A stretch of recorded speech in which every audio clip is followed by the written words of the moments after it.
Epilaattorimainoslupa. Saat sileän ihon vuodeksi.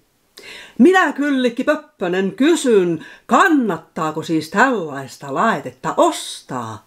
Jos arvioimme yhden epiloinnin hinnaksi esimerkiksi 20 €, niin aparaatin ostohinta on huitattu vasta 10 vuoden kuluttua.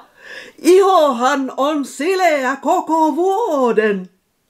Minä Kyllikki Pöppönen ehdotankin Marttojen paikallisyhdistyksille, että kukin yhdistys hankkii yhden epilaattorin ja jokainen jäsen saa käyttää epilaattoria kerran vuodessa, kukin omalla vuorollaan.